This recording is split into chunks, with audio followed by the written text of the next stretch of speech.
Hello, I'm Patrick Wanis, human behaviour and relationship expert, PhD. How important is relationships to you? Now you might respond by saying, well, my focus, my priority is advancement of my career, a promotion, a particular job, a particular position, or creating financial security and financial stability for myself and my family. So with whom are you going to share this success? For whom are you creating this success?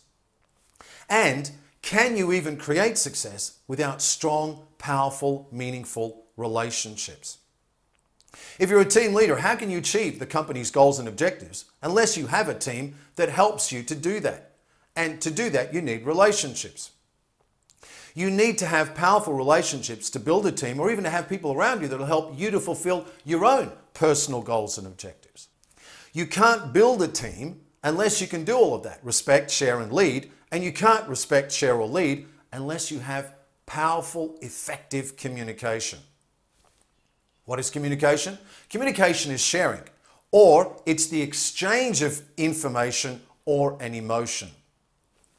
So for example, right now, I'm sharing with you. I'm sharing something, some information, maybe even some sort of an emotion. However, you're not able to respond back to me.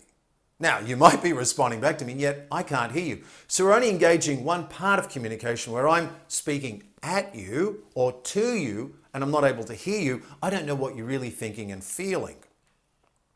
What's interesting is that in research and various studies and surveys, we found that both men and women, particularly men, rate the quality of their relationship as lower and less meaningful, less satisfying, based on the more texts they get. In other words, we all say that when we're getting too many texts, when we're communicating primarily through text messages, we rate the quality of our relationship as lower. We don't enjoy it as much.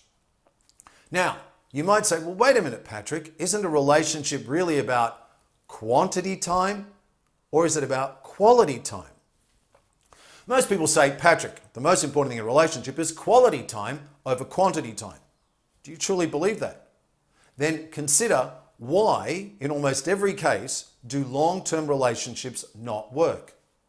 What is the complaint from either your partner or your children? That they don't get enough time with you. They're not getting enough face-to-face time with you. If you also believe that quantity time, or rather quality time, is more important than quantity time, then why do you choose to live with your partner? There's a reason. We need to have both. We need to have quality time and quantity time. That means we need to be in front of each other, communicating, talking, looking, listening, feeling the other person, and we also need to give our full attention to them so that our interaction becomes quality as well as quantity. So what we find is that the more you communicate purely through technology, that means one way, where you're just sharing or telling or talking at someone, the less that the relationship can be nurtured, grown, and the less satisfaction that is experienced within the relationship. Thus, what we're saying is to build great teams, to build great relationships, to build something really powerful and meaningful where you can feel that your life is richer and has great more meaning and greater purpose, you need to build great relationships by communicating effectively in person, face to face. And think about your own situation. That one of the greatest complaints from almost everyone we spoke with, that's VPs, managers, supervisors, team leaders, etc., is that there's just too many emails between people.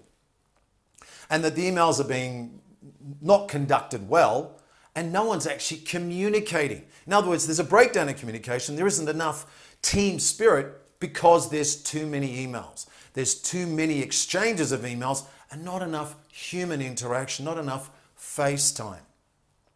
It's also important to understand that if I don't come and speak with you personally, what happens? Number one, you may not fully understand, or you may misinterpret the meaning of the email or even text message because you don't know what the tone of my voice is. You don't know what I'm really thinking and feeling. The second thing is, if I'm not in front of you, then I'm not actually respecting you. And I'm not sharing as much of myself with you. I'm also telling you that, listen, I can't be bothered coming to you, either picking up the phone or coming and talking to you in person, because I don't think you're that significant. Therefore, I'm not respecting you.